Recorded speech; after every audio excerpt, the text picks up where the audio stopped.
Hello, good morning dear all of you students, welcome back your Adesh Pathshala platform. I hope आप सभी की तैयारी बहुत ही बढ़िया और शानदार तरीके से चल रही होगी। आज की ये क्लास बहुत ही ज़्यादा इम्पोर्टेंट होने वाली है हमारे यूजीसी नेट जेआरएफ पेपर 1।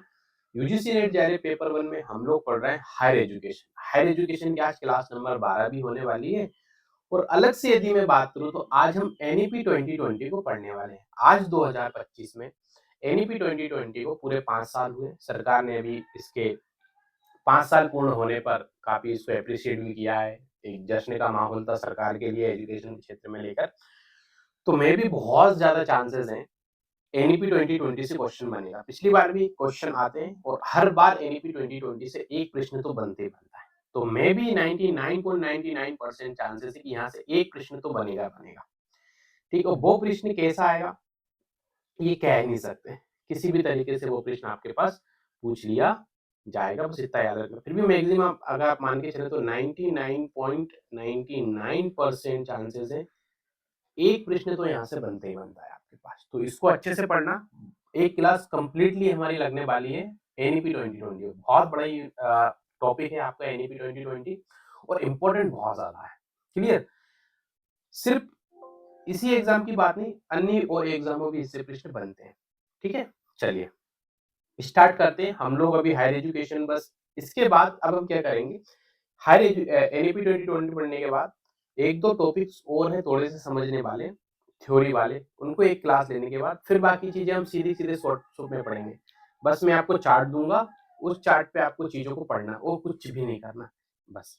ठीक है? क्योंकि समय बहुत हो गया इसे बहुत बड़ी यूनिट है ना, कुछ नहीं कर सकते। इतना समय लगता ही लगता है हायर एजुकेशन की यूनिट में। आप कैसे ही पढ़ लो, आपको इतना समय हायर एजुकेशन में देना ही देना पड़ेगा। फैक्ट बहुत ज़्यादा बहुत बड़ी यूनिट है, इसलिए हमने इसको पहले निपटा लिया यूनिट नंबर 10 को। सीधा-सीधा सीधे-सीधे फैक्ट पूछे जाएँगे यहाँ से। जो भी थ्योरी वाले क्वेश्चन आएँगे ना, थोड़े से समझ समझ पे आधारित जो प्रश्न बनेंगे, वह प्रश्न आएँगे या तो आयोग से आएँगे, जितनी भी समितियाँ बनी है वहाँ से आ जाएँगे, उनकी सिफ़ारिशें आ जाएँगी। जितनी भी हमारी एनईपी 1968 की एनईपी हो, 1986 में हो, चाहे प्रोग्राम ऑफ एक्शन 1992 हो, चाहे फिर एनईपी 2020, क्योंकि 34 साल के बाद हमारे पास एनईपी 2020 आई थी।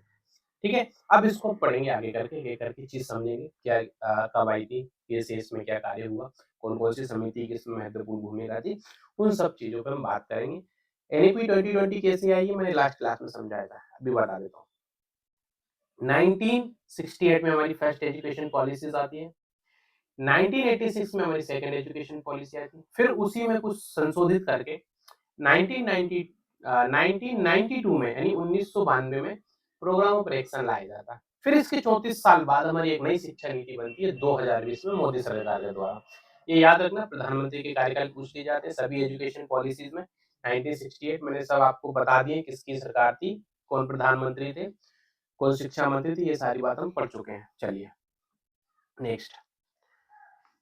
तो ये चीज़ें थोड़े क्या ऐसे एग्ज़ामों में जहाँ एमसीक्यूज़ बेस्ड क्वेश्चन आते हैं ना, उन एग्ज़ामों में ऐसी चीज़ों पे थोड़ा ज़्यादा ध्यान दिया जाता है। ठीक है? चलिए,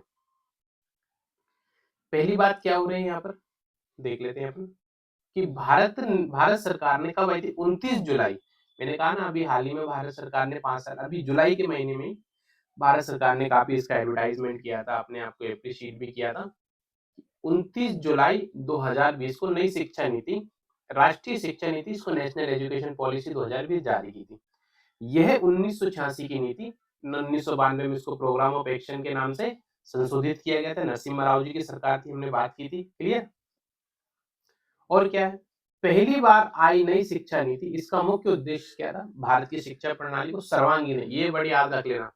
सर्व शिक्षा या सर्वांगीण कुछ भी आ जाए तो यहाँ का इस बार प्रश्न पूछा गया था, मुख्य उद्देश्य क्या था? समग्र शिक्षा इसका मुख्य उद्देश्य था। क्या था इसका उद्देश्य? समग्र शिक्षा। इस बार प्रश्न पूछा गया था यहाँ से। समग्र कौशल आ जाएगा, समग्र शिक्षा आ जाएगी, तो इस तरीके के प्रश्नों से आपको कन्फ्यूज़ नहीं होना है। ये ऐसे ही प्रश्न पूछे जाएँगे इस यूनिट से। ठीक है? सिफारिशें पूछ ली जाएँगी, कुछ फैक्ट हैं इसमें, वो फैक्ट आपको अच्छे से याद रखना पड़ेगा, बहुत ही अच्छे से समझने का हम इसको प्रयास करेंगे। ठीक है? सिंपल सी चीज़ है, बट क्या है एक बार क्लास में आप देख के, अगर ये क्लास देख के आप जब पढ़ोगे, तो फिर आपको चीज़ें उतनी दिक्कत नहीं देंगी। तो चलिए सर पढ़ते हैं आगे, क्या लिखा है, क्या कहती है? एनईपी 2020 का मुख्य उद्देश्य था भारत की शिक्षा प्रणाली का सर्वांगीण, लचीला यानी कि फ्लेक्सिबल, बहुउद्देश्य, बहुविषय, मल्टी सब्जेक्ट की बात की जा रही है यहाँ पे। क्यों? आगे जाके मैं एक पॉइंट आएगा तब मैं बताऊंगा। स्कूली शिक्षा से और वैश्विक मानकों, ठीक है, के अनुरूप बनाना था। शिक्षा व्यवस्था को 21वीं सदी की आवश्यकताओं के अनुरूप बनाना था। ये पूछा जा सकता है कभी भी। 21वीं सदी की आवश्यक आखिरकार 34 साल पहले जो आपकी 1992 और 1986 में आपके पास जो पॉलिसी बनी है, मान के चलिए, क्योंकि 86 को संशोधित किया गया था, अलग से एनईपी नाम नहीं दिया गया था उसको, 1992 में संशोधित कर दिया गया था 1986 की पॉलिसी को। बहुत बढ़िया। तो हुआ क्या, जब उसमें संशोधन हुआ उसमें कहा कि इसे अलग से एजुकेशन पॉलिसी नहीं लेते हैं, इसे प्रोग्राम ऑफ एक्शन का नाम दे दिया गया। हम लोग पढ़ चुके हैं 1992 प्रोग्राम ऑफ एक्शन की सभी सिफारिशों को भी देख चुके हैं। अब एनईपी 2020 लाने की आवश्यकता क्या पड़ेगी सर? अब देखिए 1992 से 1992 से 2020 यानी 2020 का समय आया। समय बहुत कुछ बदल चुका था। वैश्वीकरण का युग है, ग्लोबलाइजेशन का समय है, तकनीकी का समय है। जो राष्ट्र जितना ज्यादा तकनीकी एजुकेशन यानी कि टेक्निकल एजुकेशन में ज्यादा दक्ष होगा, वही राष्ट्र विश्व में कंपटीशन की स्थिति में आ जाएगा। आज के समय में ये बहुत ही ज्यादा महत्वपूर्ण है। आज हम माइक्रोचिप्स बना रहे हैं, हमने अभी बनाई हाल ही में, एक न्यूज भी है, इस पर भी हम एक क्लास ले लेंगे। आईसीटी का टॉपिक है, उसका नाम विक्रम रखा गया था, है ना, आईसीटी वाले नोट याद कर लेना, उसमें विक्रम रखा गया था। मैं एक छोटी सी एक सेशन डाल दूंगा उसके लिए बना के, नेशनल करंट अफेयर्स के लिए। तो करंट अफेयर्स वाले भी इसमें ध्यान रखेंगे। हायर एजुकेशन में भी करंट अफेयर्स से प्रश्न पूछे जाते हैं, तो इस बार में भी बहुत ज्यादा चांसेस हैं आपके पास एनईपी 2020 से एक क्वेश्चन बन जाएगा। तो इस बार इस प्रश्न की इस बार इस टॉपिक की भूमिका इतनी है कि इसे हम देंगे 5 स्टार की रैंकिंग, इसलिए आप इसे अच्छे से याद करके जाएंगे। ठीक है प्रिय विद्यार्थियों, इंग्लिश में पढ़ लेते हैं क्या लिखा है sir. The government of India launched the new national education policy NAP 2020 on 29th July 2020। Date अच्छे से याद रखना, ये पूछ लिया जाए आपसे तो 5 वर्ष अभी हुए, 29 जुलाई 2020, ठीक है। It replaced the 1986 national education policy on education। उसको रिप्लेस किया था कितने साल बाद? 34 ईयर, ये याद रख लेना, 34 ईयर्स, ठीक है, 34 years. The main aim of NEP 2020 is to make Indian education system holistic, flexible, multidisciplinary and aligned with global standards। Global अभी हम बात करेंगे आएगी। जो विश्वविद्यालय 100 उनको भारत में खोलने की बात की जाती है, भारत के विश्वविद्यालय को विदेशों में भी खोलने की बात की जाती है, ये अभी चलेंगे, चर्चा करेंगे। अब इसकी थोड़ी सी हम बैकग्राउंड समझ लेते हैं, हिस्टोरिकल बैकग्राउंड क्या था इसका। देखिए आई थी कब? 2020 में, लेकिन 2016 में एक कमेटी बनाई गई थी, टी.एस. सुब्रमण्यम समिति, याद रख लेना। ये कौन सी समिति है? टी.एस. सुब्रमण्यम समिति। कलर चेंज करते हैं पेन का, 1 मिनट, रेड ले लेते हैं। टी.एस. सुब्रमण्यम समिति कब आती है? 2016 में आती है। किसके द्वारा स्थापित की गई थी? एमएचआरडी के द्वारा, ठीक है। ये हम बात कर चुके हैं, नाम इसका शिक्षा मंत्रालय एमएचआरडी, पता है ना आपको। मानव संसाधन विकास मंत्रालय उस समय था, तो एमएचआरडी ही पूछा जाएगा जहां तक चांसेस है। एमएचआरडी ने 2015 में नई शिक्षा नीति बनाने हेतु इस समिति का गठन किया था। 15 में विचार होगा, 16 में रिपोर्ट दी होगी, ठीक है। इसके अध्यक्ष थे, ये 15 और 16 आ जाए तो कंफ्यूजन मत रहना, 15 आए तो 15 लगाना, 16 आए तो 16। 15 में बनी थी रिपोर्ट, इसने 16 में अपनी प्रस्तुत की, जिसमें शिक्षा में व्यापक सुधारों की सिफारिशें की, लेकिन सरकार ने इस ड्राफ्ट को स्वीकार नहीं किया था। तो फिर एक समिति और बनाई जाती है, के कस्तूरी रंगन, आपने इनका नाम सुना होगा। ये बनती है 2017 में, रिपोर्ट देती है अपनी 2019 में। ये देखिए लिखा भी है यहाँ पे, कब गठन होता है इसका?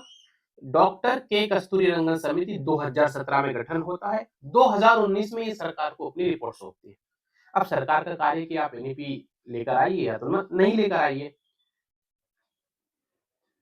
कौन थे के कस्तूरी रंगन? आपने नाम सुना ही होगा इनका, इसरो प्रमुख थे, एक्स इसरो चीफ थे ये, ठीक है। 31 मई 2019 को नई नीति का ड्राफ्ट सौंपा गया। कब दिया था इन्होंने अपनी रिपोर्ट सरकार? 31 मई 2019 को। फिर एक साल बाद लगभग आपके पास एजुकेशन पॉलिसी आ जाती है, ठीक है, लगभग 13 महीनों बाद। इस रिपोर्ट के आधार पर सरकार ने 29 जुलाई 2020 को एनईपी 2020 जारी की। इसी ड्राफ्ट के आधार पर इसमें बहुत सारी अपने जितना इतिहास है ना, ऐसा नहीं कि सब कुछ चीजें बदल दी गई, बहुत सारी चीजें पहले से जो अच्छी हैं, जो आगे चलने वाली वो चलेंगी, नैतिक वाली बात चलेगी वो चलेगी। ठीक है, चलिए अब हम पढ़ते हैं मेन इसकी क्या क्या विशेषताएं थी, क्या क्या इसकी सिफारिशें थी। सबसे महत्वपूर्ण चीज यही है इसमें पढ़ने वाली। ठीक है, डेट हमने बात, समय सीमा क्या थी सर, देख लेते हैं। एनईपी 2020 ने अपने लक्ष्यों और उद्देश्यों को पूरा करने के लिए 2040 तक का समय सीमा निर्धारित किया। हो सकता है 2040 के बाद हमारे पास एक नई एनईपी आएगी, यानी लगभग कितने वर्ष की समय सी, कितने वर्ष में इनको 2020 से 2040 कितना, 20 साल का, 20 इयर्स का एक गोल है इनके पास। उस गोल में इनको क्या करना है, एजुकेशन को अप करना है। ठीक है, हमारे एजुकेशनल सिस्टम को इंक्रीज करना है। ओके, लेकिन 2040 तक समय, लेकिन कुछ अलग अलग सेगमेंट ऐसे हैं जहां अलग, कुछ को 2025 में, कुछ को 2030 में, कुछ टारगेट्स को 2035 में अचीव करना है। एक एक करके टॉपिक आते जाएंगे, पढ़ते चले जाएंगे। एनईपी 2020 का उद्देश्य है कि 2030 तक जो हमारी स्कूली शिक्षा में जितनी भी आपकी हाई स्कूल तक की होती है एजुकेशन, वहां पे हमको लगभग 100% ग्रोस एनरोलमेंट रेशियो चाहिए। ठीक है, जीआर चाहिए हमको लगभग कितना ग्रोस, कितना जीईआर की बात की गई है, 100 स्कूली शिक्षा में 100% ग्रोस एनरोलमेंट रेशियो प्राप्त किया जाए, ये लक्ष्य है। अब कितना होगा ये 2040 की जब रिपोर्ट आएगी, जब इसकी समीक्षा होगी तब पता चलेगा ये। दो, और साथ ही इन्होंने एक और लक्ष्य रखा है कि 2035 तक हायर एजुकेशन में ग्रोस एनरोलमेंट रेशियो चाहिए 50% तक बढ़ाया जाए। क्लियर, क्योंकि हायर कॉलेज के एजुकेशन में आप देखोगे तो स्कूली शिक्षा से कमी निकल के आता है, नहीं कर पाते बहुत से लोग ग्रेजुएशन वगैरह, graduation post graduation higher education होती है अच्छी। तो सरकार ने लक्ष्य किया है कि सिर्फ यहीं तक क्यों, क्योंकि हायर एजुकेशन भी तो बच्चों को, विद्यार्थियों को मिलना चाहिए, ताकि अच्छे अच्छे युवा निकल कर आएंगे हमारे पास, जो देश की बागडोर अपने हाथों में संभाल कर अपने राष्ट्र का विकास करेंगे। तो सरकार ने ये लक्ष्य रखा है कि 2035 तक हायर एजुकेशन में हमको ग्रेस एनरोलमेंट रेशियो को लगभग 50% तक इंक्रीज करना है। क्लियर, फिर आता है नेक्स्ट टॉपिक। नेक्स्ट क्या कह रहे हैं, समान शिक्षा का अवसर, ये बहुत इंपॉर्टेंट था। अब ये विकलांगों के लिए भी हम एक पॉइंट अलग से आगे पढ़ लेंगे। एनईपी 2020 में एक ऐसी शिक्षा नीति की परिकल्पना की गई है जो सामाजिक या आर्थिक पृष्ठभूमि की परवाह किए बिना, याद रखना, सामाजिक या आर्थिक पृष्ठभूमि यानी सोशल और इकोनॉमिकल बैकग्राउंड की बात की गई। यहाँ पे ये लिखा है, देखिए, equal access to highest quality of education, उच्चतम गुणवत्ता वाली शिक्षा तक समान पहुंच सबकी होना चाहिए। किसी भी प्रकार का मत भेदभाव, गरीबी, अरीमी, ये चीजें के बीच में नहीं आना चाहिए। चाहे आपकी सामाजिक पृष्ठभूमि का अर्थात वही होती है, जात पात, छुआछूत, निम्न वर्ग उच्च वर्ग की बात की जाती है। आर्थिक पृष्ठभूमि कोई गरीब अमीर हो, सबके लिए नहीं। दिल्ली विश्वविद्यालय में एडमिशन गरीब भी ले सकता है, अमीर भी ले सकता है। योग्यता निर्धारित किए, एग्जाम दीजिए, इंटरव्यू दीजिए, एडमिशन लीजिए। अब उसमें आप क्या करते हैं इससे फर्क नहीं पड़ता। तो ये बात इसमें मेंशन की गई थी। अब इसका एक बहुत इंपॉर्टेंट टॉपिक आता है, वैश्विक दृष्टिकोण क्या है इसका। देखिए, एनईपी 2020 का दृष्टिकोण संयुक्त राष्ट्र के सतत विकास लक्ष्य, ये पूछा गया है, ये बहुत इंपॉर्टेंट पॉइंट है, मार्क कर लीजिए इसको। ठीक है, संयुक्त राष्ट्र के सतत विकास लक्ष्य 4 के अनुरूप एसडीडी में सारे के सारे जो आपके सतत विकास लक्ष्य हैं, गोल्स हैं, मैं उन सबको एक अलग से क्लास ले लूंगा। ये बहुत इंपॉर्टेंट है, ये आपके पेपर 1 में एनवायरनमेंट में इंपॉर्टेंट है, साथ ही ये आपके पेपर 2 पॉलिटिकल साइंस में इंपॉर्टेंट है, और भूगोल वगैरह जैसे विषयों में भी यहाँ से प्रश्न अच्छे खासे बन जाए। इकोनॉमी वाले में बहुत ज्यादा, ये मतलब वो जो 17 लक्ष्य है ना आपके, टोटल कितने हैं इसमें, 17 गोल्स हैं। मैं एक लिस्ट दे दूं, मैंने शायद डाला हुआ है ना, एक छोटा सा मैंने एक डाली हुई है, आप टेलीग्राम पे पढ़ सकते हैं या कहीं से सर्च करके पढ़ लीजिए, कोई इशू नहीं है। टोटल 17 लक्ष्य हैं, 17 के 17 लक्ष्य आपको अच्छे से पढ़ के जाना है। ठीक है, पहले, और ये प्रश्न कैसे आएंगे यहाँ से, इन्वायरमेंट अपने पेपर 1 में ही एक इन्वायरमेंट यूनिट है, वहां पूछ लिए जाते हैं लगभग। मैं अभी जो नया ट्रेंड है इसके अकॉर्डिंग हर एक बहुत 99% चांसेस एक प्रश्न वहां से आता है। प्रश्न सारे के सारे गोल से दे दिए जाएंगे, उनसे कहेंगे कि आप इसको क्रोनोलॉजी में जमाइए। तो हम एनवायरमेंट में विस्तार से चर्चा करें पर्यावरण वाले पार्ट में।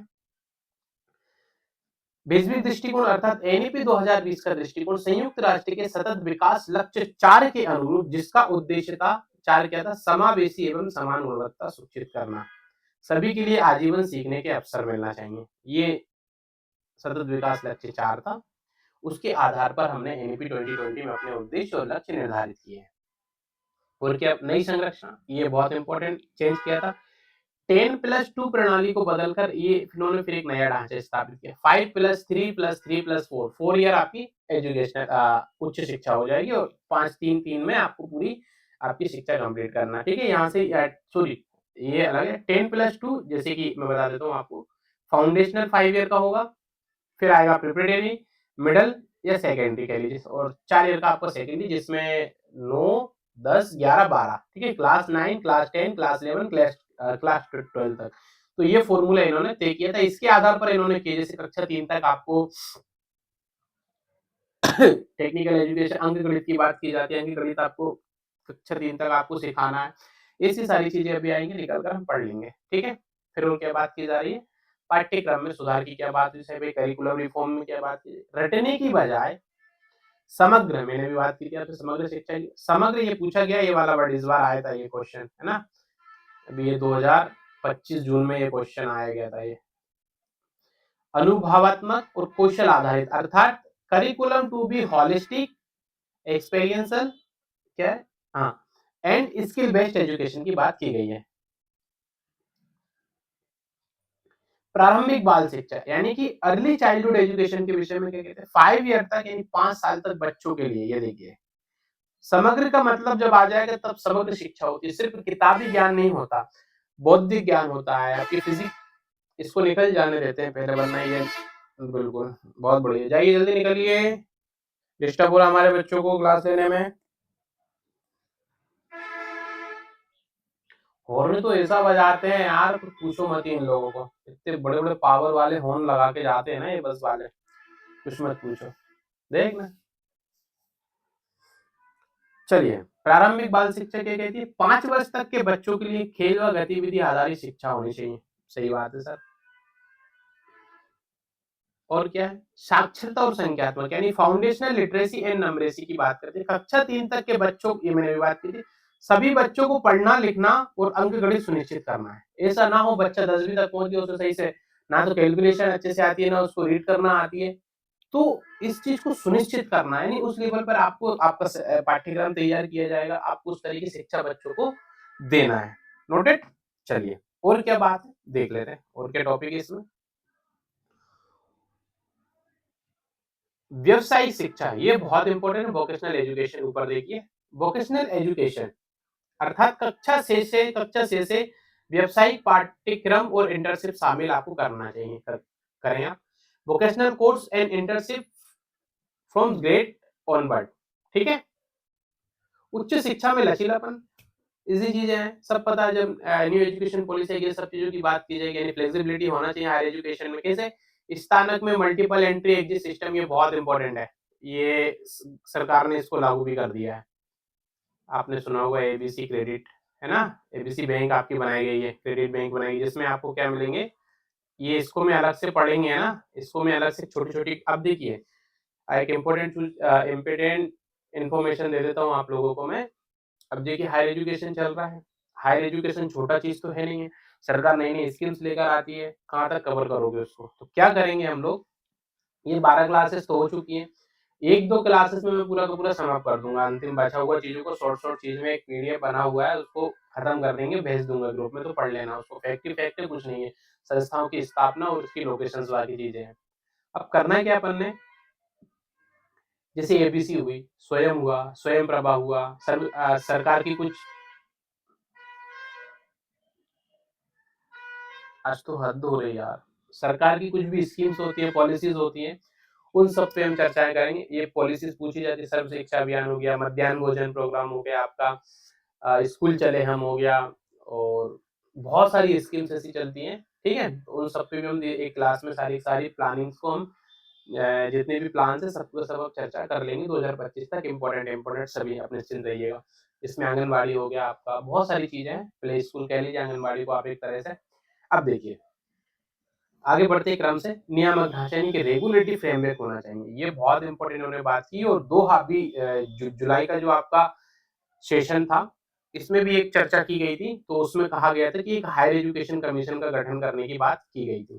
ठीक है, ये भी 2018 में भी इस पे एक बात की गई थी, 2025 में भी अभी की गई थी कि हायर एजुकेशन कमीशन का गठन होना चाहिए, जिसमें 4 वर्टिकल, हॉरिजॉन्टल नहीं वर्टिकल, 4 वर्टिकल नियमन, मानक, वित्त और मान्यता फ्रेमवर्क, यानी 4 ऐसे उसमें डिपार्टमेंट से विभाग भी होना चाहिए। देखिए पढ़ते हैं, ठीक है? अभी मैं इसको होना चाहिए आपके पास। निरंतर शिक्षक विकास, यानी कि शिक्षकों के लिए निरंतर प्रशिक्षण और स्किल अपडेट। अभी शिक्षकों का पूरा एक मैं खाका खींच दूंगा, कौन कौन से डिपार्टमेंट में बात की गई थी समझ लेंगे। अनुसंधान और नवाचार, एनआरएफ का गठन करना चाहिए शोध और नवाचार को प्रोत्साहन देने के लिए, ठीक है? ये भी हम आगे पढ़ेंगे।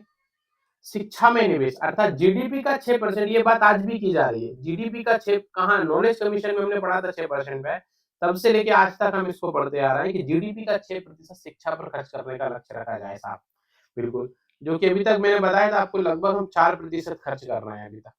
थोड़ा बढ़ गया होगा इस बार, अगर बढ़ाया होगा इन्होंने बजट में तो। मैंने चेक नहीं किया, अपन इसको वैसे पूछा नहीं जाएगा अभी वर्तमान में कितना दे रहे हैं। तो आप इस बार बजट 2025 में देख लेना एजुकेशन पर कितना प्रतिशत दिया गया है। लास्ट 4% था, ठीक है? भारत के लिए एनआरएफ की स्थापना राष्ट्रीय शिक्षा नीति 2020 की सिफारिश के तहत की गई थी। बिल्कुल, एनआरएफ की स्थापना होती है, कब होती है एनआरएफ की स्थापना? 2020 में होती है। कि एनआरएफ का उद्देश्य किस लिए रखा गया था? नेशनल रिसर्च फ्रेमवर्क, इसकी स्थापना कब की गई थी? या फाउंडेशन कह लीजिए। सिफारिश अनुसंधान के विकास के लिए लिखा हुआ है, गठन शोध और नवाचार को प्रोत्साहन करने के लिए, ठीक है? अनुसंधान नेशनल रिसर्च फाउंडेशन, ये फुल फॉर्म भी है, नेशनल रिसर्च फाउंडेशन एनआरएफ। 2023 में इसका गठन किया गया था। आप याद रख, इसकी डेट याद रख लेना, कभी भी एनआरएफ को क्रोनोलॉजी में जमाने के लिए आ जाए तो 2023, ठीक है? 2020 में बात की गई थी, फिर 2023 में इसकी स्थापना कर दी गई थी। साथ में कुछ चीजें मैंने लिख दी हैं ऐसे, ताकि आपको क्रोनोलॉजी वाले क्वेश्चन में आपको दिक्कत नहीं। भारतीय ज्ञान प्रणाली साहब बात करेगी सब इंडियन नॉलेज सिस्टम, यानी कि हमारी संस्कृत और अन्य भारतीय भाषाओं और परंपरागत ज्ञान को बढ़ावा देना चाहिए। बिल्कुल सही बात है, इसमें गलत क्या है? हमारी भारतीय शिक्षा को भी तो हमको थोड़ा-सा बढ़ाना चाहिए। मॉडर्न एजुकेशन ज़रूरी है, परंतु हमारे में जो मूल जड़ है, उसको भी तो साथ में, जैसे कि अभी हमने अ, आपको मैं एमपी का एक बता देता हूँ, प्रकल्प शायद इंडिया में पहला एमपी है, पहला स्टेट है जिसने ये प्रोग्राम स्टार्ट किए। एमबीबीएस की एजुकेशन हिंदी में कराई जा रही है। अभी तक एमबीबीएस की एजुकेशन हिंदी में होती थी, कोर्स, पाठ्यक्रम, टीचर सब कुछ इंग्लिश में होते थे। लेकिन एमबीबीएस की एजुकेशन अगर ये प्रश्न पूछ लिया जाए तो इसमें याद रख लेना, मध्य प्रदेश ऐसा राज्य से, जो ये नोट कर लीजिए ना, ये इसमें मेंशन नहीं, आप आपके पास शॉर्ट नोट्स हो, ये नोट, जो चीजें मैं अलग से लिखवा रहा हूँ ना यहाँ पे, आप उनको नोट्स कर लिया करें। एमबीबीएस हिंदी में कराई जा रही, साथ ही एक शायद सागर या जबलपुर में, मे भी जबलपुर में है, अभी अभी न्यूज आई थी 2 दिन पहले ही, जबलपुर में एक कॉलेज या यूनिवर्सिटी स्थापित होने वाली है, जो सिर्फ एमबीबीएस हिंदी माध्यम में ही कराएगी। पूरा कंप्लीट कोर्स उसका रहेगा, एमबीबीएस ही कराएगी, लेकिन पूरी का पूरा कोर्स जो है वो हिंदी में ही कराया जाएगा। तो ये आप नोट कर लेना, अभी यदि पूछ लिया जाए इस बार, ठीक है? मध्य प्रदेश में ही है जबलपुर, ठीक है? मध्य प्रदेश की न्यायिक राजधानी कही जाती है जबलपुर। एक आती है एडल्ट एजुकेशन की बात, आजीवन सीखने के, ये पहला होगा ऐसा है ना, ये फर्स्ट, इसलिए फर्स्ट चीज हमेशा पूछी जाती है। आजीवन सीखने के अवसर और वयस्क साक्षरता पर जो साफ, जब जिसको जब पढ़ना हो वो तब पढ़े, ऐसी एजुकेशन शिक्षा हमारे पास होनी चाहिए। शिक्षा में ये पढ़ी, अच्छा ये पॉइंट देख ही चुके हैं अपन लोग, है ना? शिक्षा में समानता और समावेशन की बात की, अर्थात एनईपी 2020 का लक्ष्य है कि हर विद्यार्थी को उसकी सामाजिक, आर्थिक पृष्ठभूमि, लिंग, जाति, विकलांगता या भौगोलिक स्थिति की परवाह किए बिना गुणवत्तापूर्ण शिक्षा तक समान पहुंच मिले। सही बात है, होने चाहिए, ये लोकतांत्रिक देश में हम लोग रह रहे हैं। फिर आती है भाई साहब सीईडीजी और सीईजेडीज पर विशेष ध्यान और फोकस होना चाहिए। देखिए समझ लेते हैं इसमें क्या बात है। इसका नीति में विशेष रूप से सोशल इकोनॉमिकली डिसएडवांटेज ग्रुप्स की बात की गई है यहाँ पे, यानी जो सामाजिक आर्थिक रूप से जो पिछड़े वर्ग हैं, जैसे कि अनुसूचित जाति, ये इसलिए लिखवाया है क्योंकि ये ऐसे ही शॉर्ट फॉर्म में पूछ लिए जाते हैं। तो ये आप इनके फुल फॉर्म तो शॉर्ट फॉर्म नाम अच्छे से देख के जाएंगे। क्लियर? क्या बात की रही है साहब कि सोशल इकोनॉमिकली जस्ट डिसएडवांटेज जैसे समूह, जैसे अनुसूचित जाति, एससी, एसटी, ओबीसी, बालिकाएं, दिव्यांग और ग्रामीण वर्ग को शिक्षा से जोड़ने पर बहुत अधिक बल दिया जाना चाहिए। फिर सरकार अलग अलग स्कीम्स लेकर आती है इन्हीं सब उद्देश्यों को ध्यान में रखने के बाद। ठीक है, आगे और क्या बात की गई है? 3 भाषा सूत्र की बात की गई है। चलिए, हम बात कर ही चुके, ठीक है, अच्छे से पढ़ चुके हैं ट्राई लैंग्वेज फॉर्मूला। ठीक है, भाषा नीति की बात की, यानी लैंग्वेज पॉलिसी है।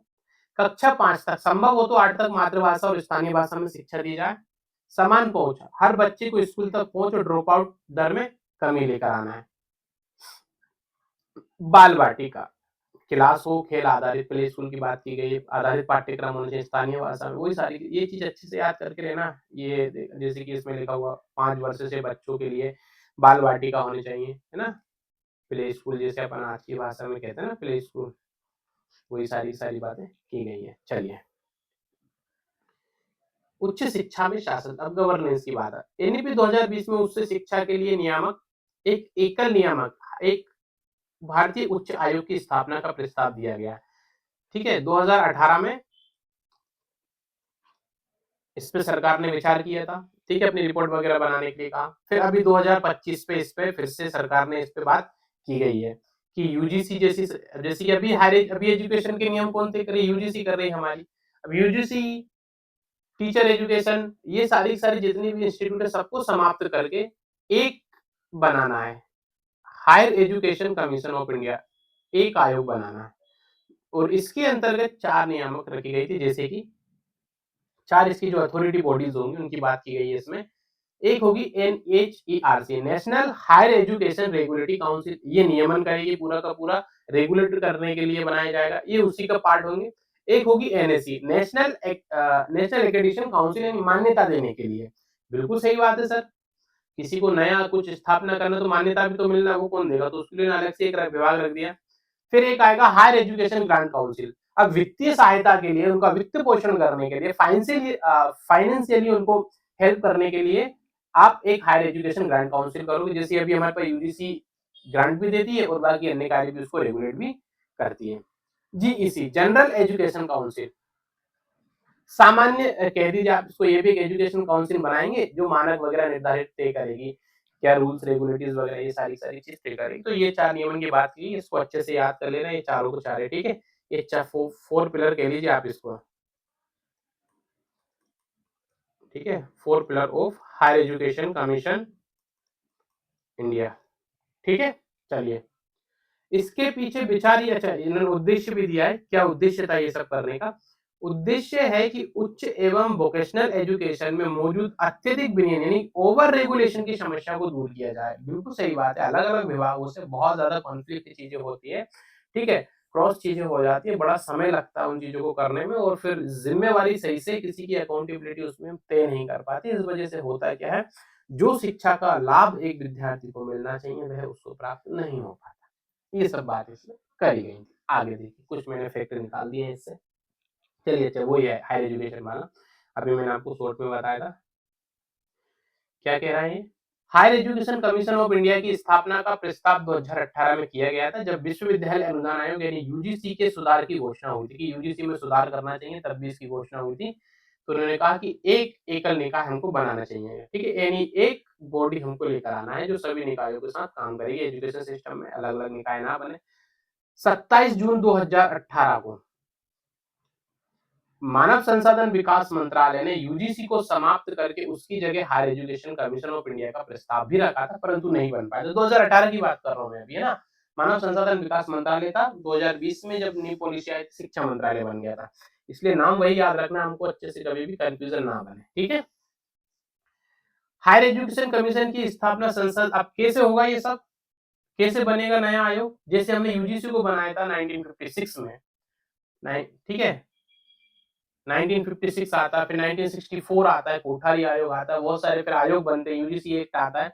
उसके आधार पर हमने धीरे धीरे जब प्रक्रिया से आगे बढ़े थे, उसको जब हमने संवैधानिक दर्जा दिया गया था यूजीसी को, तो फिर देखिए ये भी बात ये की गई कि कैसे बने, एक नया अधिनियम लेकर आना पड़ेगा क्या लेकर आना पड़ेगा प्रिय विद्यार्थियों, एक नया अधिनियम लेकर आना पड़ेगा। उस नया अधिनियम के आधार पर हायर एजुकेशन कमीशन की स्थापना संसद में एक नया अधिनियम पारित होने के बाद ही संभव हुई। अर्थात the establishment of higher education commission will only be possible after a new act in pass in parliament.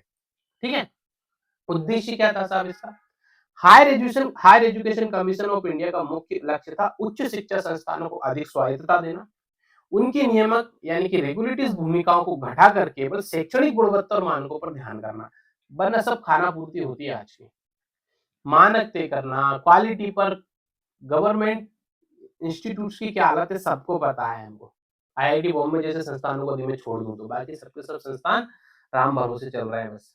चलिए, अभी हाल ही में मैंने बताया 2025 में शिक्षा मंत्रालय ने लोकसभा को बताया था, अभी अपने वक्तव्य में कहा गया था शिक्षा मंत्रालय के द्वारा लोकसभा को बताया कि हायर एजुकेशन कमीशन के लिए एक बिल तैयार किया जा रहा है। मे भी ये मान लीजिए इस बार के साथ इस सेशन में आ जाएगा ये बिल। अगर ये आया तो यूजीसी समाप्त हो जाएगी। इसमें क्या प्रावधान किए गए? यूजीसी, एआईसीटीई, एनसीटीई अन्य नियामक संस्थाओं को मिलाकर एक एकीकृत higher education commission of India का गठन किया जाएगा। ये इस बार का करंट अफेयर्स था, ये पूछ लिया जाए तो याद रखना है इससे। ठीक है, राज्य स्कूल मानक प्राधिकरण, कुछ और प्राधिकरण है अपने पास। ठीक है, कुछ और अथॉरिटीज है, उनको देख लेते हैं। क्या था सर? राज्य मानक स्कूल प्राधिकरण की बात की थी, एनईपी 2020 में की गई थी। एनईपी 2020 प्रत्येक राज्य और केंद्र शासित प्रदेश में राज्य मानक प्राधिकरण यानी कि SSA state school standards authority की स्थापना का प्रावधान करता है।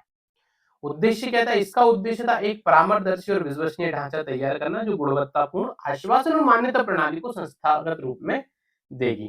क्लियर। अब आते हैं वोकेशनल एजुकेशन यानी व्यावसायिक शिक्षा पे। एनईपी 2020 में व्यावसायिक शिक्षा का दर्जा बढ़ाने की परिकल्पना की गई थी। बिल्कुल। कैसी होनी चाहिए? तो साफ होनी चाहिए, व्यावहारिक एवं रोजगार परक ज्ञान भी मिले। ठीक है, सैद्धांतिक नहीं होना चाहिए, प्रैक्टिकल एंड एम्प्लॉयबल, व्यावहारिक होना चाहिए और एम्प्लॉयबल नॉलेज होना चाहिए। व्यावसायिक शिक्षा ऐसी होगी जिसको पढ़ के सिर्फ दिमाग का ज्ञान बस ना रहे कि बस दो लोगों के साथ थोड़ी सेकी बखार दो, नहीं, आपको उससे रोजगार भी मिले ताकि इससे बेरोजगारी की समस्या भी धीरे धीरे कम होगी। यह उम्मीद की गई कि 2025 तक 2025 तक विद्यालय एवं उच्च शिक्षा प्रणाली के माध्यम से 50% से अधिक विद्यार्थियों को व्यावसायिक शिक्षा प्राप्त होगी। ये याद रख लेना, वोकेशनल एजुकेशन में कितना परसेंट लक्ष्य रखा गया है? 50%। कब तक? 2025 तक। कौन सी एजुकेशन की बात चल रही है यहाँ पे? वोकेशनल एजुकेशन की बात चल रही है। अच्छे से आप इसमें याद रखेंगे। क्लियर। चलिए नेक्स्ट हम पढ़ते हैं, क्या लिखा है साहब? ये देखिए वही आ गया, अनुसंधान। अच्छा, ये अनुसंधान कर लीजिए इसको, इसमें से गायब हो गया। अनुसंधान और नवाचार को बढ़ावा देना, promotion of research and innovation. अर्थात एनईपी 2020 में अनुसंधान और नवाचार को प्रोत्साहित करने हेतु राष्ट्रीय अनुसंधान प्रतिष्ठान अर्थात एनएलएफ, नेशनल रिसर्च फाउंडेशन की स्थापना की सिफारिश भी की गई थी, अभी हम समझ चुके हैं। ठीक है, इसका उद्देश्य क्या था? एनआरएफ के गठन का उद्देश्य यह था कि अनुसंधान को वित्तीय सहायता प्रदान करना, उच्च शिक्षा संस्थानों में शोध की संस्कृति को विकसित करना, समाज की आवश्यकताओं के अनुरूप नवाचार को बढ़ावा देना। देखिए, जब तक किसी भी क्षेत्र में शोध नहीं होगा, नवाचार नहीं आएगा, कोई देश कैसे नई नई चीजों को लेकर आएगा? चाइना जैसे देशों का मुकाबला हम कैसे कर पाएंगे अन्यथा? तो ये सारी बात इसमें कही गई थी। देखिए कब अच्छा इसकी स्थापना भी होती है 2023 में। हम बात करते भारत में राष्ट्रीय अनुसंधान फाउंडेशन, डबल से आ गया ना, कि स्थापना अनुसंधान राष्ट्रीय अनुसंधान फाउंडेशन अधिनियम 2023 लाया गया था के तहत की गई थी, जो 1 दिसंबर 2023 से को लागू हुआ। इसका उद्देश्य क्या था? भारत में वैज्ञानिक अनुसंधान और नवाचार को बढ़ावा देना, जैसा कि राष्ट्रीय शिक्षा नीति 2020 में सुझाया गया था। क्लियर। अब एक और बात, विज्ञान एवं इंजीनियरिंग अनुसंधान बोर्ड का स्थान लेगा, जिसे 2008 में स्थापित किया गया था। ठीक है, इसकी जगह पर ये किया गया आपका 2023 में हमने एनआरएफ की स्थापना कर दी है। राष्ट्रीय शैक्षणिक और प्रौद्योगिकी मंच NETF, national education technology forum, अर्थात एनईपी 2020 में राष्ट्रीय शैक्षणिक प्रौद्योगिकी मंच की स्थापना की सिफारिश की गई। इसका उद्देश्य क्या था साहब? NETF, national education technology forum. ये फुल फॉर्म्स इनके अच्छे याद रखना और ईयर अच्छे से याद रखना, मैं बता रहा हूँ आपको, बहुत पूछे जाते हैं। नेशनल एजुकेशन टेक्नोलॉजी फोरम का उद्देश्य था शिक्षा में प्रौद्योगिकी यानी टेक्नोलॉजी के उपयोग को बढ़ावा देना, जिससे क्या होगा? जिसके अंदर डिजिटल लर्निंग के अवसर उपलब्ध कराना है सभी को, तकनीकी नवाचारों अपनाने के लिए मार्गदर्शन प्रदान करना। क्लियर? भारतीय संस्थान प्रौद्योगिकी और शिक्षा, चलिए IITI, इसमें क्या है, यानी Indian institute of translation and interpretation, अर्थात क्या कहते हैं सर, ये 2020 की एनईपी में भारतीय संस्थान प्रौद्योगिकी और शिक्षा यानी कि IITI, Indian institute of translation and interpretation की स्थापना की सिफारिश की गई। इसका उद्देश्य क्या था, ये देखिए।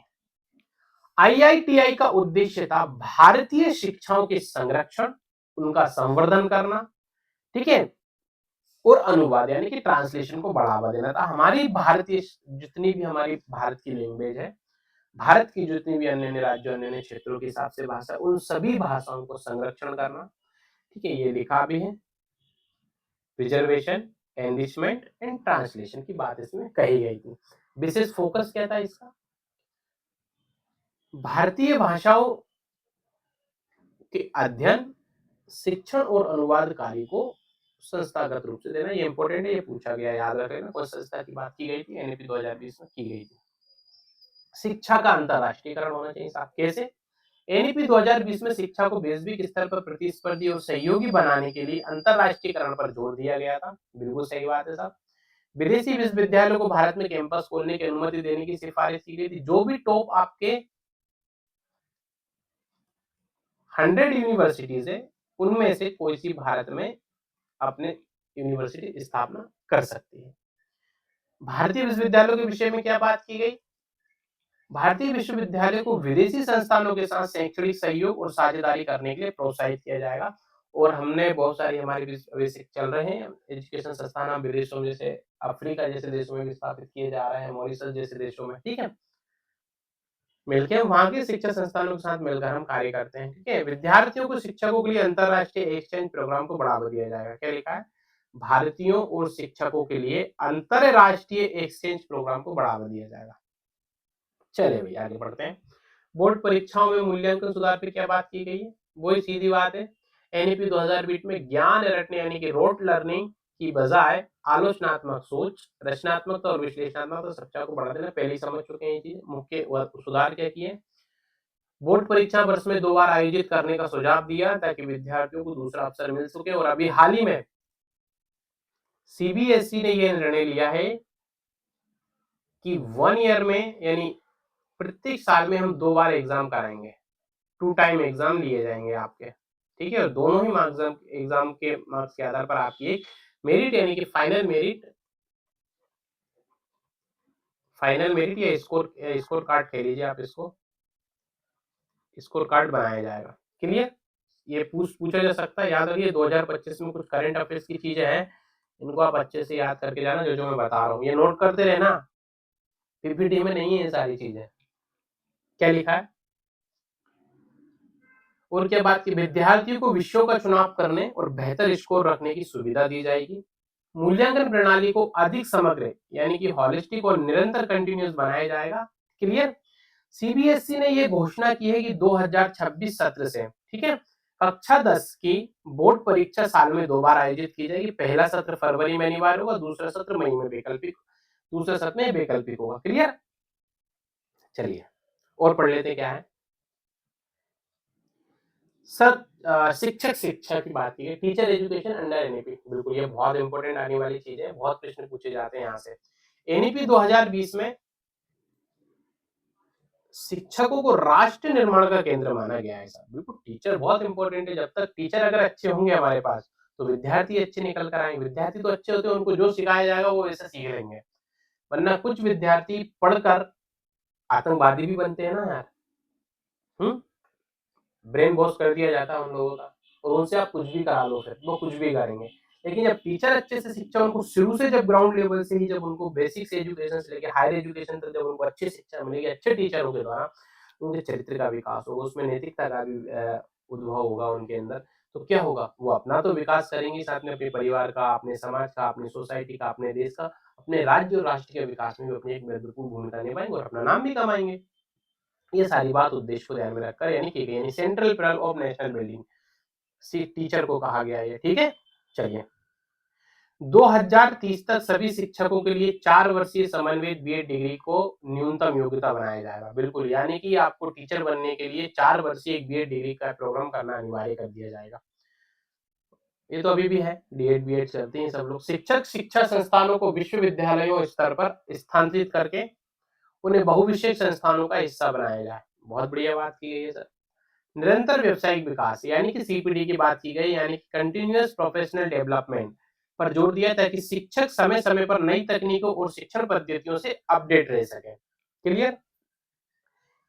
इसमें मैं भी शायद 50 दिन का था, 50 दिन का इनको क्या है, 50 दिन की कम से कम आपको सॉरी 50 घंटे की। अच्छा लिखा हुआ है, एक मिनट नीचे देख ले, पढ़ लेते आगे, चलिए रुकिए। शिक्षकों को भर्ती पदोन्नति में प्रदर्शन और पेशेवर योग्यता को प्राथमिकता दी जाएगी। सही बात है, मोटिवेशन मिलना चाहिए शिक्षक, तभी तो अच्छा कार्य करेंगे।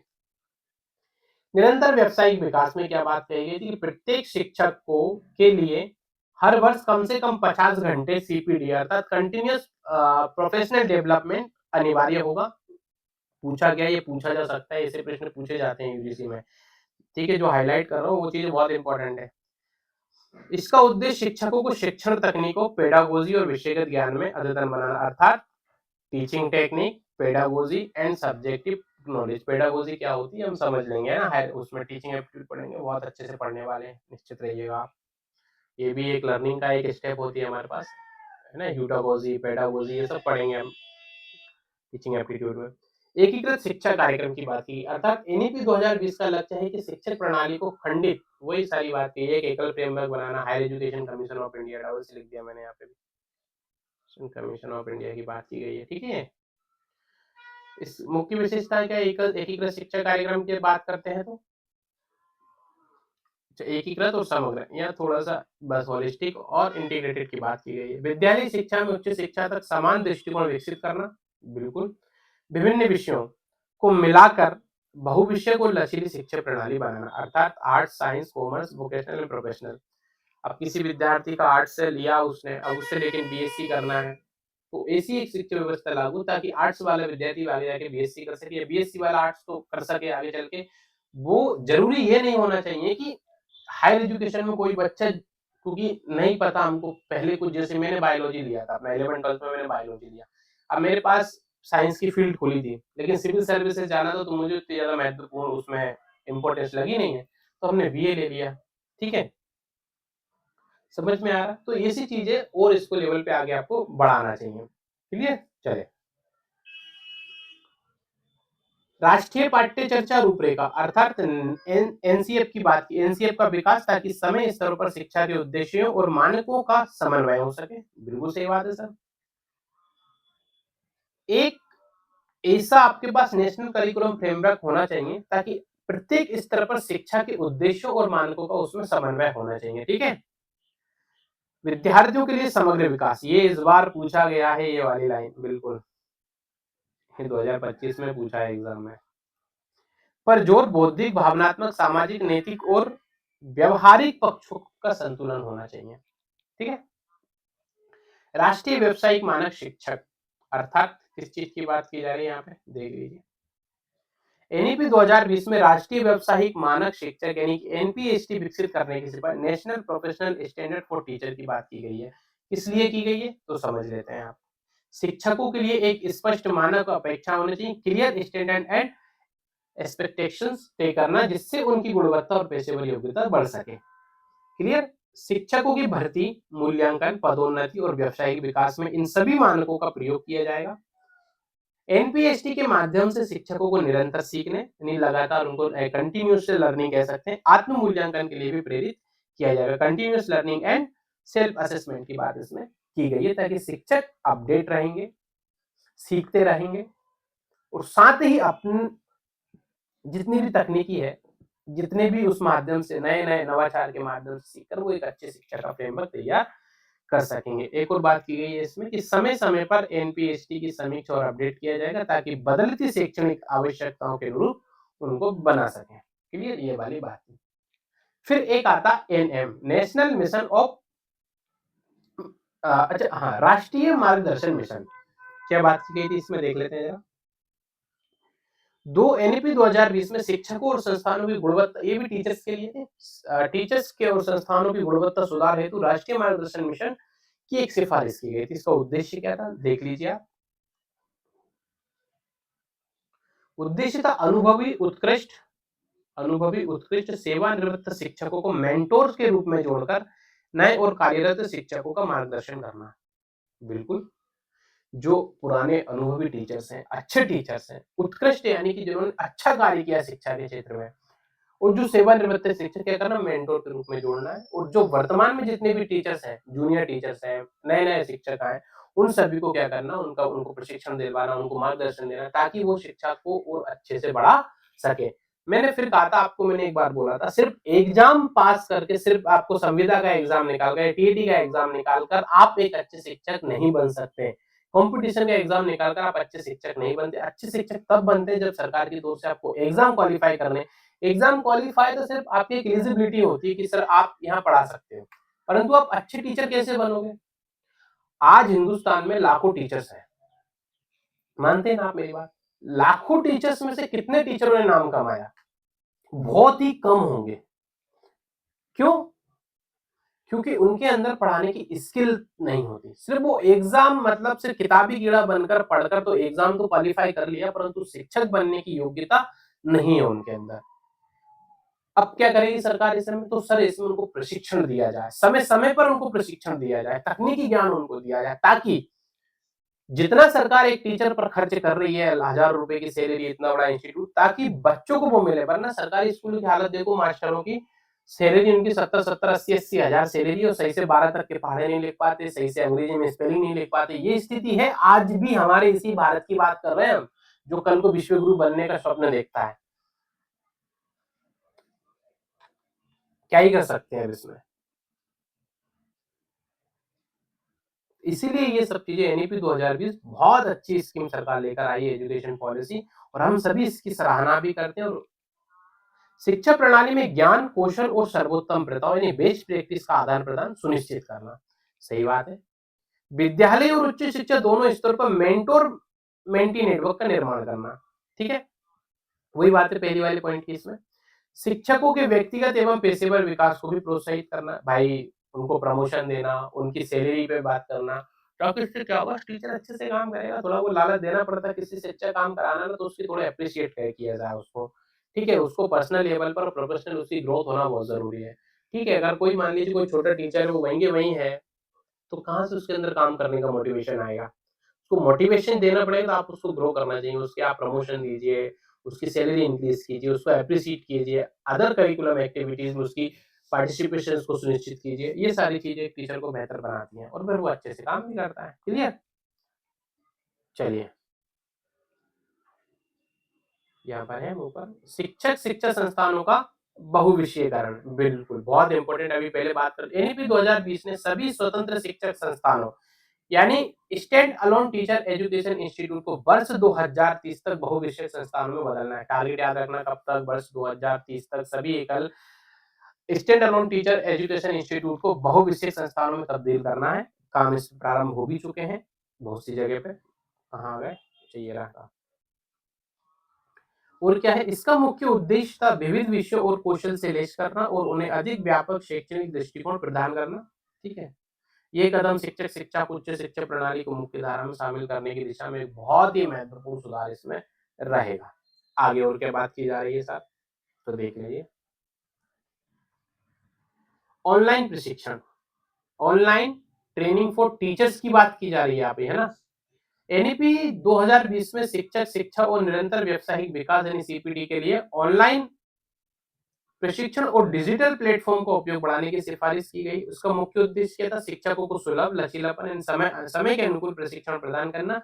Accessible, flexible and timely training आपको मिलना चाहिए। शिक्षकों को नई शिक्षण तकनीक, वही पेडागोजी, विषय ज्ञान से अपडेट रखना बात की गई यहाँ पर भी। राष्ट्रीय मार्गदर्शन मिशन और एनपीएसटी के लक्ष्यों को साकार करना, ये सब होगा। फिर एक आता एनएमएम। अच्छा, ये तो पढ़ चुके हैं ना, राष्ट्रीय मार्गदर्शन मिशन। चलिए, डबल से हो गया। चलो अभी कुछ चीजें बात कर लेते हैं। वर्तमान में यही योजना केंद्र प्रायोजित योजना और समग्र शिक्षा भाग के रूप में कार्यान्वित कर रही है। राष्ट्रीय कौशल योग्यता ढांचा, इसे राष्ट्रीय कौशल योग्यता ढांचा यानी कि NSQF national skills qualification framework, ये अच्छे से याद करके जाना, के साथ उसको समन्वयित एलाई करके इसको कार्य किया जा रहा है। शिक्षा प्रणाली में कौशल और व्यावसायिक शिक्षा को मजबूत करना, ये बहुत मुख्य उद्देश्य है भाई साहब, अच्छे से करके जाना है। इसको सिर्फ कौशल आ जाए, व्यावसायिक आ जाए तो चुनना ही है, साथ ही अगर समग्र आ जाए तो फिर समग्र होगा, फिर कौशल नहीं होगा, इतना याद रख लेना, ठीक है। चलिए आगे बढ़ते हैं। पर्यावरण शिक्षा और सतत विकास, एनईपी 2020 में यह सिफारिश की गई कि शिक्षा प्रणाली में पर्यावरण शिक्षा, जलवायु परिवर्तन और सतत विकास के मुद्दों को शामिल किया जाए, जैसे कि विद्यालयों और उच्च शिक्षा संस्थानों में पर्यावरणीय शिक्षा यानी कि एनवायरमेंटल लिटरेसी को अनिवार्य किया जाए। ये तो पहले से ये पढ़ रहे हैं इन्होंने, और इस पर जोर दिया। विद्यार्थियों को प्राकृतिक संसाधनों का संरक्षण और टिकाऊ जीवन शैली अपनाने के लिए प्रोत्साहित करना। पाठ्यक्रम में सस्टेनेबल डेवलपमेंट गोल, ये मैंने बात की थी अभी, एसडीजी के विचारों को शामिल करना जो भी पर्यावरण से रिलेटेड है। स्कूलों में ग्रीन कैंपस, रिसाइकलिंग और ऊर्जा दक्षता जैसी गतिविधियों को बढ़ावा देना। और क्या बात की गई है सर, विद्यार्थी प्रोजेक्ट और इंटर्नशिप के माध्यम से स्थानीय पर्यावरणीय समस्याओं पर काम करेंगे। चलिए, एक आता है हब और स्पोक मॉडल, कुछ मॉडल्स की इसमें बात की गई थी। क्या था ये, व्यावसायिक शिक्षा में हब और स्पोक मॉडल, एनईपी 2020 के अनुसार विद्यालयों में कौशल प्रयोगशालाएं होना चाहिए, स्थापित की जाएंगी जो हब और स्पोक मॉडल के तहत कार्य करेंगे। अर्थात कैसे, इस मॉडल में एक केंद्रीय हब होता है, देखिए एक हब होगा, सेंट्रल हब होगा आपका, ये मेन होगा, ठीक है। एक हब होगा, ठीक है। केंद्रीय हब स्कूल अन्य नजदीकी स्पोक स्कूलों को अपनी सुविधा प्रदान, ये क्या करेगा, ये प्रयोग, ये स्किल लैब्स होती हैं, यहाँ से कहेगा अपने अन्य नजदीकी स्कूलों को स्किल ट्रेनिंग यहाँ पे दी जाएगी, ठीक है। जुड़े रहेंगे उनसे, अलग अलग प्रोग्राम चलाए जाएंगे ताकि एक हब रहेगा, या कोई सा, ये तो बड़ा विश्वविद्यालय हो सकता है, बड़ा यूनिवर्सिटी हो सकती है, कोई बड़ा सा स्कूल हो सकता था, सीएम राय टाइप के स्कूल पर मान सकते हैं, उस तरीके से ये कार्य करेगी। बस ये आपसे पूछ लिया जाए, इसकी परिभाषा समझ लेना। एक हब होगा, वो अन्य से, ये किस चीज से संबंधित है, स्किल लैब से संबंधित, किसके लिए, वोकेशनल एंड स्किल्स एजुकेशन की बात यहाँ पे की जा रही है। हब स्कूल में उपलब्ध संसाधनों का उपयोग स्पोक स्कूलों के छात्र व्यावसायिक प्रशिक्षण के लिए करेंगे। यह मॉडल शिक्षक प्रणाली में कौशल यानी कि आप कह सकते हैं hub school for vocational training के लिए, यानी कौशल शिक्षा को मजबूत करने के लिए लागू किया गया है, ठीक है। और क्या है, मानसिक स्वास्थ्य और काउंसलिंग में हब और स्पोक मॉडल, मानसिक स्वास्थ्य और काउंसलिंग में भी एक हमने लेकर आए। पहला किसमें था, व्यावसायिक शिक्षा में हब, ठीक है, पहला। एंड एक इन्होंने बात की गई है मानसिक स्वास्थ्य और काउंसलिंग में हब, अर्थात मानसिक स्वास्थ्य और सामाजिक भावनात्मक शिक्षा को बढ़ावा देने के लिए काउंसलिंग हब और स्पोक मॉडल। इस मॉडल में अनुभवी हब स्कूल अन्य नजदीकी स्पोक स्कूलों को मार्गदर्शन संसाधन प्रदान करेंगे। देखिए ये जो हब है ना, ये स्कूल हो सकते हैं, कोई भी एक बड़ा स्कूल हो सकता है, ठीक है, जिसमें एक्सपीरियंस टीचर्स होंगे, सुविधाएं होंगी। जो अन्य जो स्पोक स्कूल्स हैं, यानी जो सीखने वाले हैं, उन सभी को ये अपनी ट्रेनिंग सुविधा देंगे। क्लियर, चलिए आगे बढ़ते हैं। भविष्य की तकनीक और शिक्षा पे हम बात कर ले सर, भविष्य में क्या है इसका, तो देखिए अभी समय एआई का आ चुका है, डिजिटल स्किल्स का है, इंटरनेट ऑफ थिंग्स का समय है, अभी कुल मिला के आप कह लीजिए। जेनजी, नेपाल में आंदोलन चल ही रहा है ना जेनजी का। तो एनईपी 2020 में शिक्षा प्रणाली में एआई एंड आईओटी, रोबोटिक्स और डाटा साइंस जैसी तकनीकों को शामिल करने और छात्रों को डिजिटल कौशल सिखाने की सिफारिश इसमें की गई है, ठीक है। विद्यार्थियों को तकनीकी नवाचार और स्मार्ट लर्निंग प्लेटफॉर्म, तकनीकी नवाचार और स्मार्ट लर्निंग प्लेटफॉर्म के माध्यम से भविष्य की तैयारियों के लिए सक्षम बनाना है। उच्च शिक्षा और व्यावसायिक शिक्षा में एआई और डेटा ड्रिवन शिक्षा को उनको बढ़ावा देना है। शिक्षकों के लिए एआई आधारित प्रशिक्षण, आर्टिफिशियल इंटेलिजेंस आधारित प्रशिक्षण और ऑनलाइन शिक्षण टूल्स का उपयोग कर उनके कौशल में सुधार करना, जिसके अलग अलग हमने नियामक भी बना है और काम चल रहा है। अब देखिए बहुत इंपॉर्टेंट चीज आती है, अलग से पूछ, हम ये पढ़ चुके हैं, सीडब्ल्यूडीसी का मैंने अलग से इधर दे दिया क्योंकि मुझे इंपॉर्टेंट लगा था। विकलांग बच्चों के लिए शिक्षा, अर्थात education for children with disabilities, अर्थात एनईपी 2020 में विकलांग बच्चों को मुख्य धारा की शिक्षा यानी कि मेन स्ट्रीम एजुकेशन में शामिल करने के लिए और उन्हें समान अवसर देने की सिफारिश के लिए NEP 2020 recommend including children with disabilities in main stream education की बात यहाँ पर की गई। एंड इक्वल अपॉर्चुनिटी, सभी को समान अवसर मिलना चाहिए मेन स्ट्रीम एजुकेशन की धारा में लाने के लिए। सभी स्कूलों में समावेशी शिक्षण होना चाहिए, यानी कि इंक्लूसिव टीचिंग के लिए प्रशिक्षक, शिक्षक, प्रशिक्षित शिक्षक और उपयुक्त संसाधन उपलब्ध कराए जाए। तकनीकी और सहायक उपकरण होना चाहिए, जैसे स्क्रीन रीडर होना चाहिए, ऑडियो बुक होना चाहिए, अनुकूलन उपकरण होना चाहिए। ये सब विकलांग जो बच्चे होते हैं, जो दिव्यांग बच्चे कहा जाता है, दिव्यांग बच्चे भी कहे जाते हैं, जो सुन नहीं सकते, कुछ बच्चे देख नहीं सकते, कुछ हाथ और पैरों से दिव्यांग होते हैं, जो चल पे नहीं, वो उस स्थिति में नहीं होते हैं। तो उन सभी बच्चों के लिए भी एजुकेशन देना है, ठीक है? लिपि तैयार करना है, टेक्नोलॉजी का यूज़, ये तीसरा पॉइंट इम्पोर्टेंट है, कैसे कि स्क्रीन रीडर, ऑडियो बुक आप उनको सुनाइए, अनुकूल उपकरण यानी कि कोई सी भी ऐसी गैजेट उनको लेकर आना जिससे आप एजुकेशन दे सकते हैं, उपलब्ध कराए जाएँ सभी बच्चों को। तकनीकी मानक और मूल्यांकन, अर्थात शिक्षा संस्थानों में विशेष आवश्यकताओं को ध्यान में रखते हुए मूल्यांकन और पाठ्यक्रम अनुरूप किया जाता था। ऐसा नहीं है, इससे पहले भी विकलांग बच्चों के लिए वो व्हीलचेयर टाइप की जो उनके लिए साइकिल्स होती है, वो सब दी जाती थी पहले से स्कूलों में, ठीक है? गवर्नमेंट स्कूल की बात करेंगे या प्राइवेट की बात करेंगे नहीं, सरकार की चीज़ है तो सरकार की ही बात की जाएगी। विकलांग बच्चों को समान शिक्षा, कौशल विकास और रोजगार सुनिश्चित भी करने की बात इसमें कही गई है। क्लियर? चलिए, अब देखो भविष्य में क्या बात है, लगभग हम खत्म करने की ओर बढ़ चुके हैं। बहुत बड़ा टॉपिक था, आप लोग बोर हो रहे होंगे, मैं जान सकता हूँ। अगर पहली बार पढ़ रहे हैं तो बिल्कुल बोर हो रहे होंगे इस चीज़ को पढ़ने में। पर ये बहुत इम्पोर्टेंट है, एनईपी 2020 बहुत ज़्यादा प्रश्न पूछे जाते हैं, अच्छे से पढ़ के जाना ही पड़ेगा, दूसरा कोई विकल्प इसमें है नहीं आपके पास। शिक्षा तक सार्वभौमिक पहुँच, अर्थात यूनिवर्सल एक्सेस और एक्सेस टू एजुकेशन 2030 तक स्कूल शिक्षा में और 2035 तक हायर एजुकेशन में, ठीक है? किस चीज़ की बात की गई है? यूनिवर्सल एंड इक्विटेबल एक्सेस, यानी समान और व्यापक पहुँच सुनिश्चित होगी। इससे क्या परिणाम हमको इसके मिलेंगे?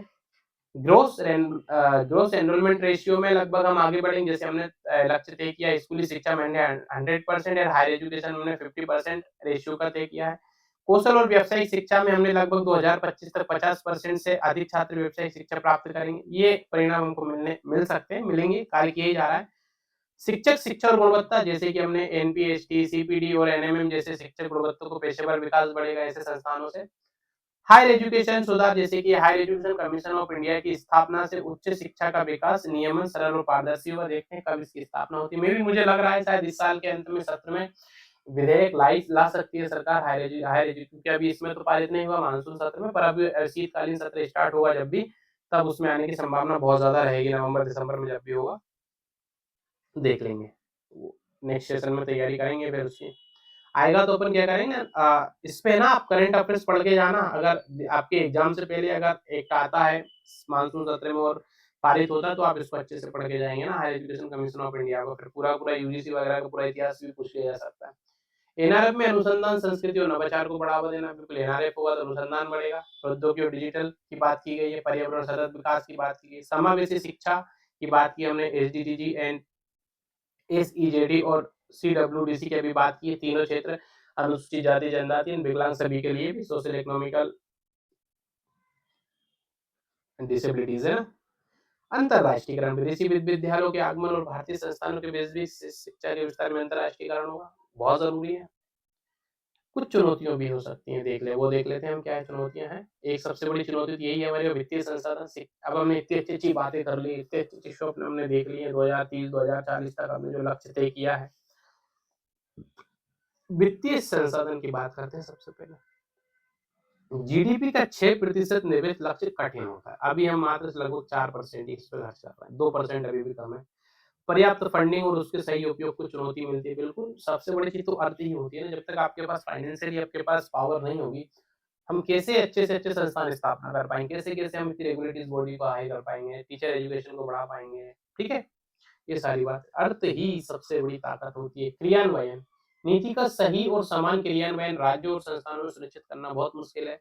ममता दीदी कहती हैं कि हम एनईपी 2020 को लागू नहीं करेंगे, दक्षिण के भी कुछ राज्य कहते हैं कि एनईपी 2020 को लागू नहीं करेंगे, जबकि एनईपी 2020 हम पढ़ चुके हैं। इसमें कुछ ऐसी चीज देख रहे हैं कि किसी राज्य, लेकिन क्या है ना, कुछ कुछ इसमें एक, मैं कह सकता, एक पॉइंट आप इसमें आप लिख लीजिए अगर आपके पास पेन कॉपी खुली हो, राजनीतिक हित,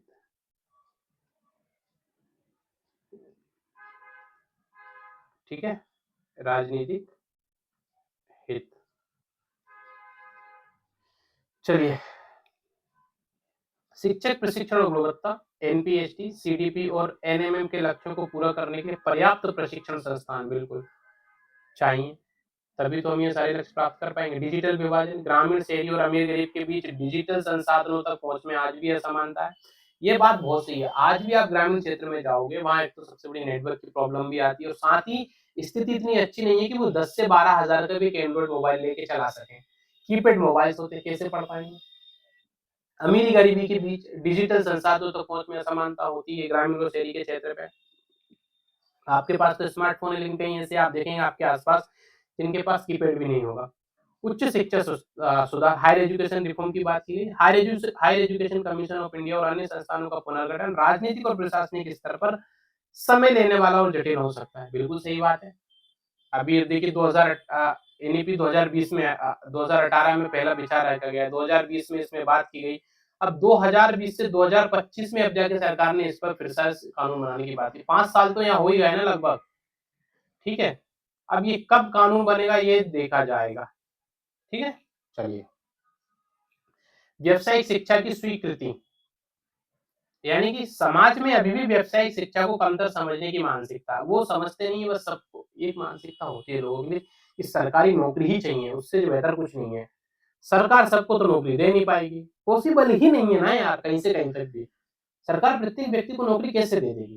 कहीं से कहीं तक पॉसिबिलिटी नहीं है। लेकिन जब वोकेशनल एजुकेशन आ जाएगी, जो व्यक्ति असफल होते हैं या जो वहाँ तक नहीं पहुँच पाते, कॉम्पिटिशन इतना है, तो कम से कम वो अपना स्वयं का स्वरोजगार स्थापित करे, अपने आप की विकास करने के लिए, अर्निंग के लिए वो उसको ऐसी शिक्षा मिल जाए ताकि उसे अगर एक सरकारी नौकरी ना भी लगे तो वो उसके पास दूसरा वैकल्पिक तौर पे अपना विकास कर सके। और ये चीज़ अच्छी है, कोई गलत नहीं। समावेशन एसडीजी को ये तो वही है, भौगोलिक, सामाजिक, सांस्कृतिक अवरोध होंगे, बिल्कुल सही बात है साहब। इन सब लक्ष्यों को प्राप्त करना आसान नहीं होता। आज भी बालिकाओं की शिक्षाओं के लिए बहुत सारी सोसाइटीज़ होती है, वो एग्री नहीं करती। बहुत बड़ी प्रॉब्लम। अनुसंधान नवाचार, एनआरएफ को सफल बनाने के लिए अनुसंधान, संस्कृति और फंडिंग में बड़े बदलाव की आवश्यकता है, बिल्कुल सही बात है। पर्यावरणीय शिक्षा, पर्यावरण और सतत विकास लक्ष्य को केवल औपचारिक ना बनने देना, बल्कि व्यावहारिक स्तर पर लागू करना ज़रूरी होता है। सिर्फ़ किताबें में चीज़ें होने से कुछ नहीं होती। राजनीतिक इच्छाशक्ति, अभी हमने बात की थी। नीति का दीर्घकालीन क्रियान्वयन तभी संभव होता है जब लगातार सरकार इसे प्राथमिकता दे। जैसे बंगाल की सरकार कहती नहीं, ये तो मोदी जी लेकर आए तो मैं तो लागू नहीं करने वाली इसको, वरना मोदी जी की तारीफ हो जाएगी। मोदी जी की तारीफ होगी तो क्या होगा, हमें वोट कैसे मिलेंगे फिर?